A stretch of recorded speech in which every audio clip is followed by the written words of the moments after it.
Maqaa Abbaa, maqaa Ilmaa, maqaa Hafuura Qulqulluu, Waaqayyo tokkoon. Amiin. Maatiiwwan Waaqayyo kan isin jaallatu, isinis Waaqayyoon kan jaallattan, biyya keessas biyya alaas kan jirtan, mana keessan illee teessanii sagalee Waaqayyoo kana kan dhaggeeffattan, ijoolleen madaan alamii, ijoolleen Kiristoos, ijoolleen maaramii, ijoolleen tawaahidoo, maqaa Waaqayyootiin akkam jirtu, akkam har'a geessanii. Amiin. Nagaan Waaqayyoo, jaalalli Waaqayyoo, fayyinni Waaqayyoo bakka jirtanitti hunduma keessaniifuu isiniif haa baay'atu. Ayyaanni isaa, jaalalli isaa isinii haa baay'atu. Akka fedha Waaqayyoof, akka jaalala Waaqayyootti guyyaa har'aa kana sagalee Waaqayyoo waliin barannaa. Waaqayyo ni barsiisaa, nu ijoolleen isaa ni barannaa. Egaa Waaqayyo gaafa inni dubbachuu eegalu, gaafa inni barsiisuu eegalu, warri bu'an illee mimmaan isaanii isaan irraatii haqamaa. Warri dhaban illee ni argatu, warri fira hin qabne illee fira argatu, warri beela'an illee beeluu isaan irraatii gara quufaatti dhufu, akkasumas warri fira hin qabne fira argatu jechuudha. Egaa Waaqayyo nu dubbata, nu ijoolleen Waaqayyo immoo waliin taaneetu sagalee isaa ni baranna jechuudha.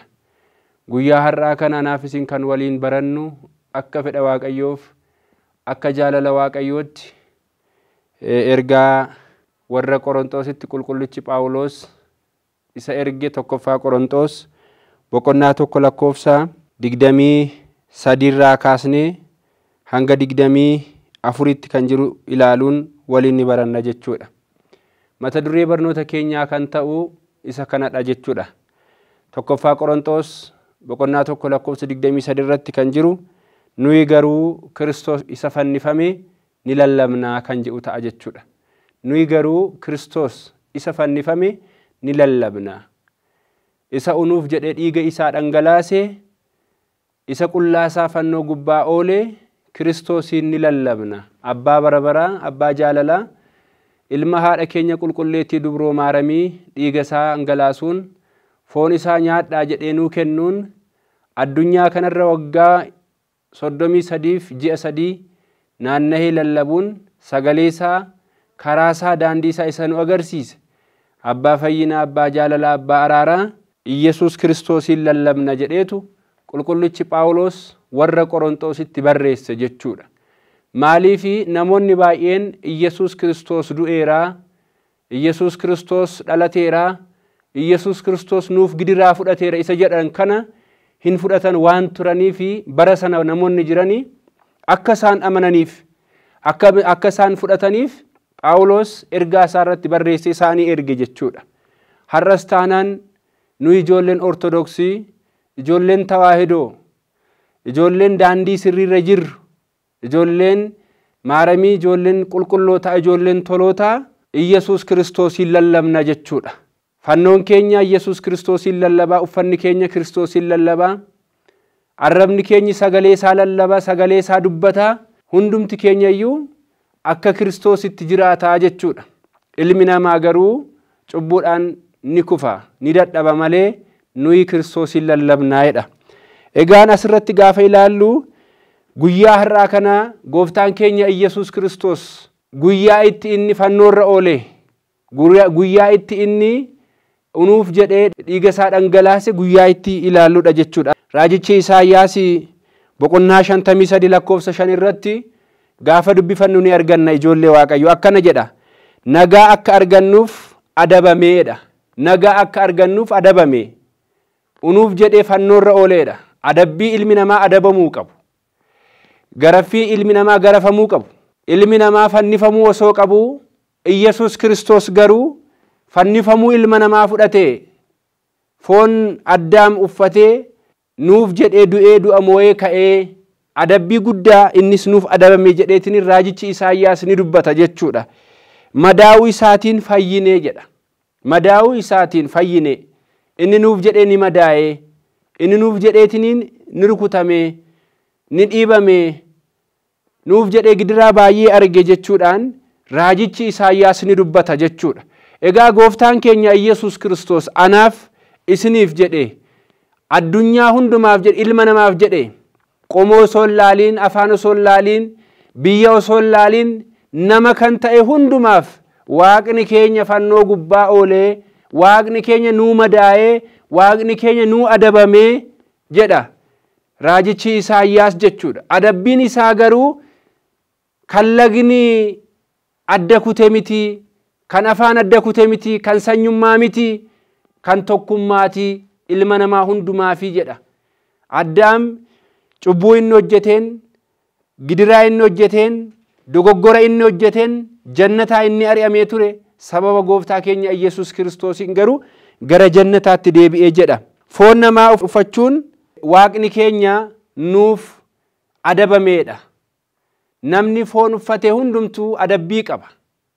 Maaliif abaarsa jalqaba addaamirra ture sana ijoollee isaa sanarra waan jiruuf abaarsa sana barleessuuf gooftaan keenya Yesuus Kiristoos wangeela Maatiyos boqonnaa 4 irratti jalqaba irratti ni beela'ee jedha. Gara gammoojjii deemee gammoojjii keessa erga ture booddee guyyaa 40 halkan 40 ni tsoomee erga tsoomee booddees immoo ni qoramee jedha. Beelaan qoramee, qarshiin qoramee, akkasumas immoo taayitaadhaan aangoo sii kennina jechuudhaan, siifan kenna jechuudhaan diinni abbaa hundumaa kan ta'e, fayyisaa hundumaa kan ta'e Kiristoosin ni qore jedha. Yesuus Kiristoos garuu akkaataa qormaanni dhufe sanaan deebii deebisuudhaan diina keenya seexanaan ni mo'atee jedha. Ergasii booddee immoo gooftaan keenya Yesuus Kiristoos anaaf isiniif jecha wangeela Maatiyos boqonnaa 4 irratti akkuma nu barreeffametti jechuudha. Akkasumas wangeela Yohaannis boqonnaa 1 lakkoofsa 1 hanga 14tti akkuma nu barreeffametti dhalachuu isaa foon namaa akkuma uffate sanatti keessa deebii boqonnaa 21 lakkoofsa 22 irratti gooftaan keenya Yesuus Kiristoos abaarsa ilma namaa fudhachuudhaan jedha. Abaarsa ilma namaa fudhachuudhaan abaarsa ilma namaa hambiseedha.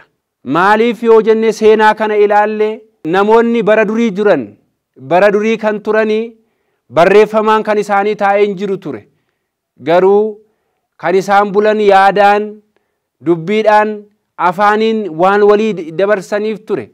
Garuu namoonni kan biiftuutti amanan turanii, kan lafatti amanan turanii, lafti waaqa keenya kan jedhan turanii, biiftuunis waaqa keenya kan jedhanii waaman turanii, akkasumallee dhagaadhaan illee waaqa keenya jedhanii kan amanan baay'ee jiru turan.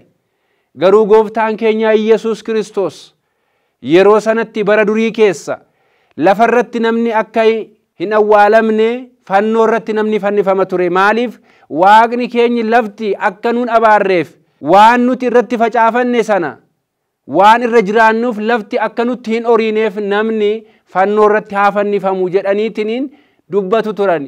Akkasumas gooftaan keenya waaqni keenya Museedhaan namni fannoo irratti fannifame inni kan abaarameedha waan ta'eedhaaf fannoo irra buluu sarra hin jiru jedheetiin Museetti dubbatee jedha. Keessa deebii boqonnaa 21 lakkoofsa 22 irratti jechuudha. Kanaafiyyuu Addaam dogoggoroo hojjete sanaan abaaramee ture. Abaarsa Addaam sana fudhate gooftaan keenya maal ta'ere ilmi namaa akka eebbifamu taasise jechuudha. Kana qofaa miti abaarsa ilma namaa balleessuuf adabbii ilma namaa adabamee jedha. Kana qofaa miti fayyina akka argannuuf jannataa mootummaa isaa akka argannuuf gooftaan keenya Yesuus Kiristoos fannifameedha. Fannoo irra oolee jedha. Keessa deebii boqonnaa 21 lakkoofsa 22 irratti. Kana qofaa miti qulqullichi Phaawulos ergaasaa gara warra Qorontos lammaffaa boqonnaa 5 lakkoofsa 14 irratti namni tokko hundaaf du'e jedha. Namni tokko hundaaf du'e.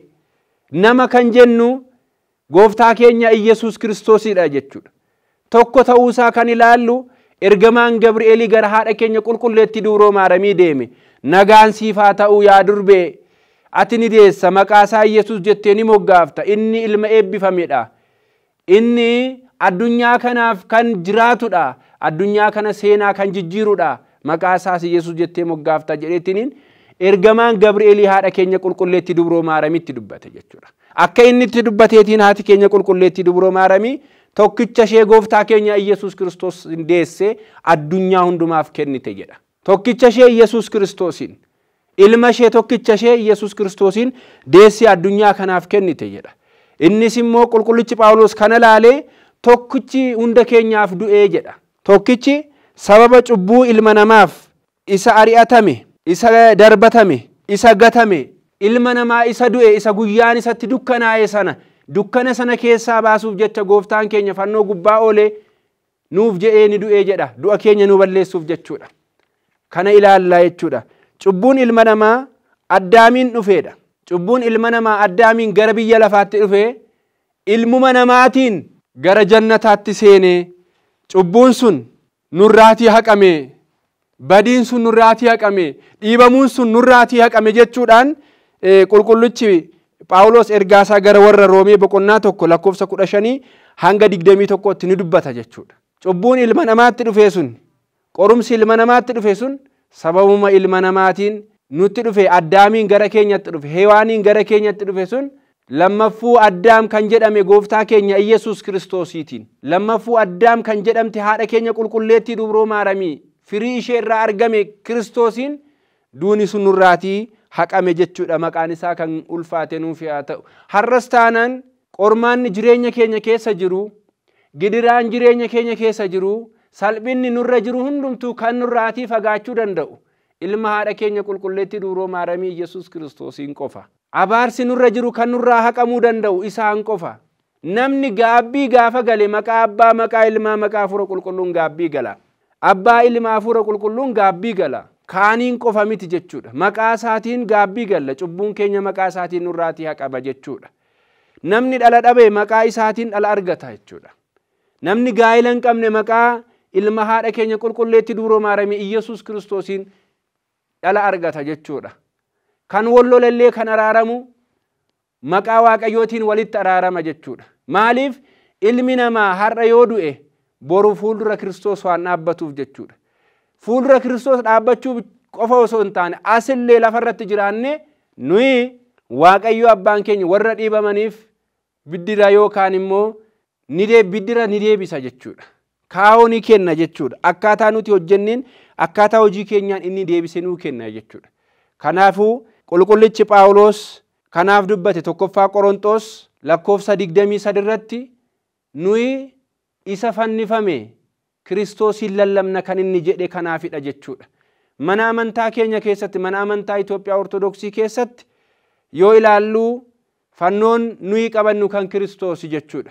Jalqaba irratti kan lallabamu Kiristoos, qiddaasee yookaan immoo galata irratti, galata ganama galchinu irratti, jalqaba irratti abbaaf galanni haa ta'u jennee eegalla jechuudha. Ilmaaf galanni haa ta'u, Hafuura Qulqulluuf galanni haa ta'u jenneetu itti eegalla jechuudha. Kana qofaa miti. Namni kamuu waltajjiirra yoo dhaabbate maqaan Kiristoos osoo hin waamamiin lallabatti ittiin seenu jechuudha. Araaras yoo ta'e lubni tokko maqaa Waaqayyoo osoo waamiin araarsuu hin eegalu jechuudha. Maaliif namni bakka bu'aadha malee haan araarsu Waaqayyoodha jechuudha. Kan fayyisu Waaqayyoodha jechuudha. Kanaaf kana amannee waan deemnuuf lubnillee faarfattoonnillee akkasumas lallabdoonni wangeelaallee yeroo hundumaa fuuldura kan nu bu'u Kiristoos jechuudha. Maqaa Abbaa, kan Ilmaa, kan Hafuura Qulqulluu Waaqayyo tokko. Ameen. Waaqa tokkotti ni amanna. Abbaa, Ilmaa, Hafuura Qulqulluu Waaqa tokkotti ni amanna. Isa fannoo gubbaa nuu oole Iyesuus Kiristoositti ni amanna jenneetu eegalla. Wangeela Maatiyos boqonnaa 28 irratti akka nu barreeffametti jechuudha. Du'a isaatiin maal arganne mee waliin haa ilaallu. Du'a gooftaa keenya Iyesuus Kiristoosiin maal arganne? Ilmi namaa maal argate? Du'uu isaatiin tokkichi du'ee baay'ee namaa fayyisee jedha. Baay'ee namaa fayyisee. Meesti du'a gooftaa keenya Iyesuus Kiristoosiin maal faa arganne mee waliin haa ilaallu. Tokkoffaa irratti ofitti nu araarsedha gooftaan keenya. Maqaan isaa kan ulfaate haa ta'u. Nuyi isarraa fagaannee turre. Nuyi isa faana walitti buunee turre. Nagaan barbaannu jenne jannata ari'atamnee turre. Gara jannataatti akka nuti deebinuuf nuu du'e jechuudha. Akka nuti isatti araaramnuuf nuu du'e jechuudha. Kanas Roomee boqonnaa 5 lakkoofsa 10 irratti yeroo dubbifannu ni arganna. Duun isaa araaraaf nu araarsuuf xalayaa diinni keenya nuu kaa'e sana nuu kukkutuuf gooftaan keenya kan inni fannoo gubbaa oole jechuudha. Isa kana inni jalqabaan. Inni lammaffaan immoo nama haaraa, nama qulqulluu nu taasisuuf fannifame jechuudha. Nama haaraa, nama qulqulluu nu taasisuuf nuu fannifame. Galanni isaaf haa ta'u. Iyesuus Kiristoos fannoo gubbaa ooluunsaa isa kanaaf jechuudha. Nu gara isaa akka deemnuuf, nu gara jaalalaatti akka deebinuuf jechuudha. Maqaa isaa akka nuti waamnuuf inni fannoo gubbaa nu oole. Isa kana ilaalchiseetiniin Roomee boqonnaa 6 lakkoofsa 6 irratti yeroo dubbifattan ni argattu jechuudha. Waaqayyo tokko nu taasisuuf maqaa isaatiin gara isaatti akka nuti deebinuudhaaf inni maal ta'ee fannoo gubbaa nu oolee jechuudha. Inni lammaffaanii du'aa nu kaaseera. Warra duune ilmi namaa du'ee ture jechuudha. Du'a gaafa jedhanii boolla seenuu qofaa miti. Nagaan yoo nama keessa hin jiru ta'e namni sun du'eera jechuudha. Nagaa namni hin qabne, fayyaa namni hin qabne, cubbuu keessa kan jiru, abaarsa keessa kan jiru, jaalala Waaqayyoo kan hin qabne inni nama du'eedha jechuudha. Yeroo baay'ee namoonni kan ilaalanii namni gaafa du'ee kafanamees gara awwaalchaa deemu namni kun du'eeraa jedhu. Garuu akkana miti. Namni Kiristoosiin hin qabne nama du'eedha. Namni dhiiga Waaqayyoo foon Waaqayyoon fudhanne nama du'eedha. Namni maqaa isaa ganama ka'ee hin waammanne nama du'eedha. Isa kana dubbata jechuudha. Isin warri dhaabiitti duutan dammaqa. Qulqullichi Efesoon boqonnaa 15 irratti ni dubbata. Ilaa warri amma raftan, warri amma mugdan isin hirribarraa ka'a. Guyyaa itti isin hirribarraa kaatan, guyyaa itti isin dammaqxan amma akka ta'e hubadha. Ilaa har'a yoo dammaquudhaa baattan duutanii boolla keessatti gaabbii galuun hin jiru. Boolla keessatti hiriyaa keessan gargaaruun hin jiru. Boolla keessatti warra dadhabe gargaaruun hin jiru. Warra har'a qullaa deeman gargaaruun hin jiru. Isinii warri aabiitti mugaa jirtan, hirribni warri isin qabate, cubbuu addunyaa keessa warri jirtan har'a ka'a dammaqa jechuudhaan qulqullichi Phaawulos ni dubbata. Boriiftaan gaafa Waaqayyo dhufe fuuldura isaa gaafa dhaabbattan, gaafa gaafatamtan deebii deebisuu dandeessan, deebii deebistan har'a qopheeffadhaa jedha. Har'a dhaabiitti otoo lubbuun jirtanii osoo fooniif lubbuun keessan adda hin bahin qopheeffadhaa. Kanaafiyyuu ilaalaa du'a lubbuu fi duuni foonii du'a miti. Karaa itti gara Kiristoos deemnu malee karaadha. Karaa itti gara Kiristoos deemnudha. Du'a kan jedhamu cubbuudha. Inni immoo isa cubbuu ta'e kana du'a kana nurraatii kaaseeraa jedha. Asuma irratti tokkoffaa Qorontos boqonnaa 15 lakkoofsa 17 irratti jechuudha. Kanaafiyyuu nuyi dhaabiitiin jirra moo duunee jirra laata? Har'a namoonni baay'een maatii keessatti nagaa kan hin qabne, yeroo hundumaa maatii walii walitti bu'iinsi, hiriyoota hojii walitti bu'iinsi, bakka hojii irratti namoota hojii walii galuu dhabuun namoonni baay'een isaan irratti ni mul'ata.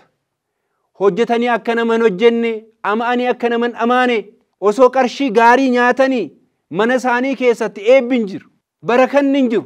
Eebbi Waaqayyoo hin jiru. Maaliif maqaan Yesuus waan hin waamamneef mana sana keessatti, galanni isaaf waan hin taaneef, fayyaan Kiristoos kenne suni, nagaan inni kenne suni, gaa'ela inni eebbise suni, gaafa manni ijaaramu manni bareedaan Kiristoos manaatiin jijjiirama. Gaafa damoosni bareedaan argamu damooza sanaan Kiristoos ni jijjiirama. Gaafa taayitaan argamu taayitaa sanaan Kiristoos ni jijjiirama. Yesuus Kiristoos hin jijjiiramu. Oziyaanii gara mana Waaqayyoo seene, taabota Waaqayyoo, kakuu Waaqayyoo qabatee jedha. Isaayyaas ilaalee ni callisee jedha. Waaqayyo garuu raajicha Isaayyaasiin akkana jedheedha. Maaliif calliftee?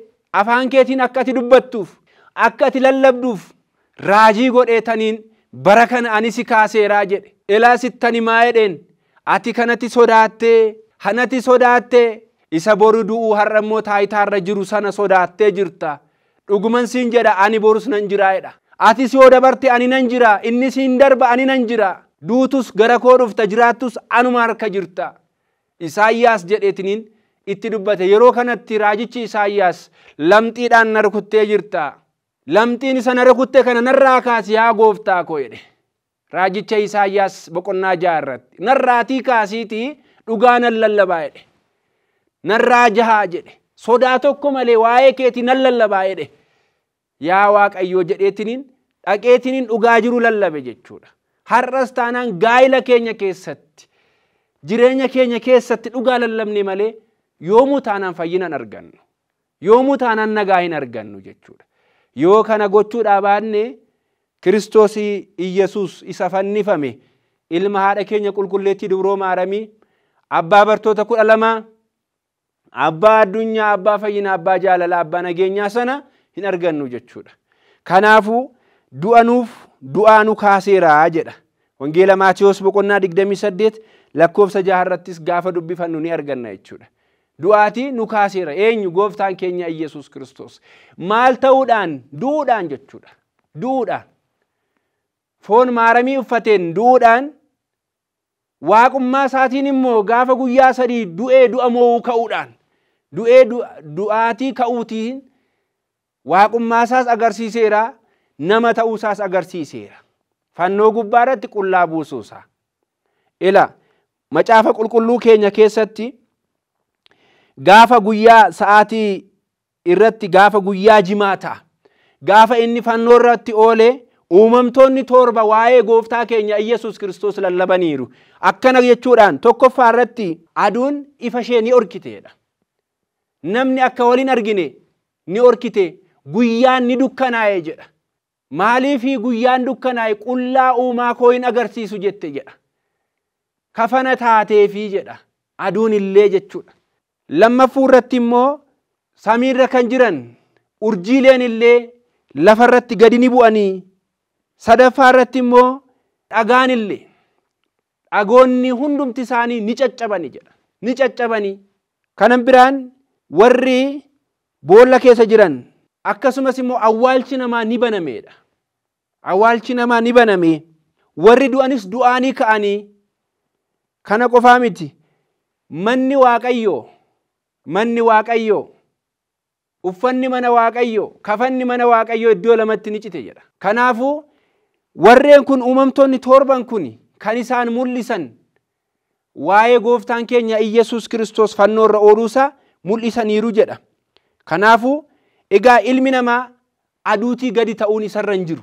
Maaliif? Aduun yeroo tokko Waaqayyo ajaje, Waaqayyo waan ishee ajaje sana gooti jechuudha. Karaa bahaa ni baati, karaa dhihaa ni galti. Aduu ishee ni kenniti, ifa ishee ni kenniti jechuudha. Yoo Waaqayyo ishee ajaje ni dukkanoofti jechuudha. Ilmi namaa garuu kanaa olittidha. Waan Waaqayyo hojjechuu danda'u ni hojjeta. Fakkeenya ilaaluu ni dandeenya. Raajichi Eeliyaas bokkaan akka hin roobne taasiseera. Phexros warra du'an du'aa kaaseera. Warra iji isaanii agarre akka iji isaanii argu taasiseera. Bartoonni gooftaa keenya Yesuus waan gaarii hojjetaniirani. Uumamtoota jiran keessaa ilmi namaa addadha. Kanaafuu yeroo baay'ee qullaa deemuun anaaf isinirraa akka hin eegamne. Kanammoo warri dargaggoota ta'an yeroo baay'ee qullaa warri deeman yoo jiraatan dhiisuu akka qaban macaafni qulqulluun ni dubbata jechuudha. Qullaa Waaqa koon agarsiisu jette. Macaafa irratti akkana jedhee barreeffamee jira. Isin qaamni keessan qaama kiyyaa jedha. Qullaan keessan qullaa koo ta'uu hin beektanii yoo akkamitti isin qullaa deemtu jedha. Kanaafuu warri kana gochaa obboleessa isaanii dogoggorsaa oolan, obboleettii isaanii dogoggorsaa oolan fuuldura Waaqayyootti ni gaafatamu jedha. Urjiirraa barachuun, biiftuurraa barachuun nurraatii ni eegamaa jechuudha. Kana qofaa miti, sa'aatii 3 irratti waa'ee gooftaa keenya Iyesuus Kiristoos waa baay'ee ilaaluu ni dandeenya. Gooftaan keenya Iyesuus Kiristoos gaafa isaatiin fannisuudhaaf fannoo gubbaa isa oolchanii, aniin fannifamu hin jenne, aniin dubbadhu hin jenne, ani maaliif isin uumeen hin jenne. Waaqni keenya Waaqa ta'ee soo jiruu gadi of qabe. Uumaa soo ta'ee jiruu gadi of qabe. Har'as taanaan namoonni ol of qabnu yoo jiraate gadi jechuun nurra jiraata. Wanti nuti har'a keenya irratti qabna jennu kun sakandii tokko keessatti Waaqayyo nurraa mulquu ni danda'a. Ijoollee Waaqayyo ilaaluu dandeenya. Warra bahaa jiran teknooloojiin baay'ee deemneerraa, mana galaana irratti ijaarranneerraa, samii irratti xiyyaara oofaa jirra warra jedhan sakandii tokko keessatti qilleensa kaasuudhaan mana isaan galaana irratti ijaaran akka inni isaan irratti diige, mana isaan lafa irratti ijaarratan ibiddaan akka inni balleesse argineerra. Qaroominni isaanii, dandeettiin isaanii humna Waaqayyoo oolchuu akka hin dandeenye arginee jirra. Har'as taanaan qabeenyi nuyi qabnu kun hundumtu hankeenya akka hin taane, qabeenyi nuti qabnu kun akka yoo itti fayyadamne malee, yoo Waaqayyoon keessa galchine itti fayyadamne malee akka nu balleessuu danda'u hubannee yoo deemne malee akka nu balleessu hubachuun anaaf isinirraati hin eegama jechuudha. Egaan asirratti aduu jimaataa gooftaan keenya Yesuus Kiristoos fannoo irra gaafa oole akkana jedhe dubbate waan isaan raawwatan hin beekani dhiisiif yaa Waaqayyo jedhe yeroo lubbuun isaa isa keessaa ba'uuf jette sana waan raawwatan hin beekani waan godhan hin beekani kanaafuu ati dhiisiif jedhe har'a laphee dhiifamaa warri hin qabne warri obboleessa keessaniif haadha manaa keessaniif ijoollee keessaniif warra waliin hojjettan wajjiniin waliif dhiifama warri hin taasifne isin ijoollee Kiristoos hin jedhamtan. Kiristoos osoo isaan isa waraananiiti, otoo isaan isatti tufaniiti, itoo isaan qullaa isa buusaniiti waan hojjetan hin beekan yaa abbaa koo dhiisiifi jedhe. Abbaanis isuma, ilmis isuma, hafuurri qulqulluus isuma. Akka nuyi barachuu qabnuuf, akka nuti waliif kadhannuu qabnuuf Waaqayyo kana nutti dubbate. Waliif kadhachuu akka qabnu yaa Waaqayyo dhiisiifi obboleessa koo akka nuti jechuuf jajnuuf gooftaan keenya fannoo gubbaatti akkana oole. Fakkeenya kanaatiin Isxifaanosin ilaaluu hin dandeenya. Daaqoon Isxifaanos inni yeroo isaan dhagaadhaan isa rukuchuudhaaf jedhanitti yeroo isaan isa rukutanitti waan godhan hin beekanii isaaniif dhiisi jedhe. Barnoota Kiristoos irraa barate hojiidhaan kan agarsiise Daaqoon Isxifaanos jechuudha. Har'a suniti Kiristoosin lallabna jennee gaafa baanu maqaa isaa waamuu qofa miti. Hojii inni itti jiraate sana jiraachuun irra jira. Iyesuus Kiristoosin lallabna gaafa jennu inni jalqabaan qulqulloota qabanna jechuudha. Namni maaramiidhaan hin qabne, namni qulqullootaan hin qabne, namni raajotaan hin qabne Kiristoosin tasa hin qabuudha. Inni lallaba Kiristoos waan ta'e wangeela Maatiyos boqonnaa 10 irratti nuu kaa'eera gooftaa Yesuus inni nuu kaa'eera jechuudha. Maqaa Yesuusin warra deddeebi'an dhugaadhaaf warra hin jirre wangeela irra kan hin barreeffamne warra hojjetan isaan irraa eeggachuu akka qabnu maqaa gooftaan keenya Yesuus Kiristoos ni dubbata jechuudha. Egaa guyyaa har'aa kanatti akka mana amantaa Itoophiyaa Ortodoksiitti guyyaa gooftaan keenya Yesuus Kiristoos itti fannifame. Guyyaa 27 ji'a lammaffaa gaafa guyyaa 27 kan yaadatamee oolu gooftaan keenya Yesuus Kiristoos guyyaa itti inni fannifameedha jechuudha. Kanaaf nuyi isa fannifame isa fannoo gubbaa oole Kiristoosin lallabna jedheetiniin qulqullichi Phaawulos ergaasaa gara warra Qorontos boqonnaa 1 lakkoofsa 23 irratti kan kaa'e. Kanaafuu isa nuuf fannifame Yesuus Kiristoosin akka lallabnu foon isaas fudhannee dhiiga isaas fudhannee isa fakkaannee akka inni jiraatetti jiraannee dhiifama inni nuu kennu isarraa argannee waliifis dhiifnee waliifis jiraannee mootummaa isaa akka aallu eeyyamaaf jaalala isaa nuuf haa ta'u. Barsiisaan Yesuus Kiristoos isa nu barsiise kana, isa nu gorse kana, isa nutti dubbate kana jireenya keenya keessatti akka nuti itti fayyadamnu, akka nuti itti fayyinu, akka itti warra sagalee kanan dhageenye dhageessifnee barsiifnee gara Kiristoositti deebisnu inni nuuf haa kennu. Waaqa nu barsiise, Waaqa nu gorse maqaan isaa bara baraan kan galatoome nuuf haa ta'u. Galanni Abbaaf, Ilmaaf, Hafuura Qulqulluuf haa ta'u. Maqaan Waaqayyoo kan galatoome nuuf haa ta'u. Galanni Waaqaaf haa ta'u.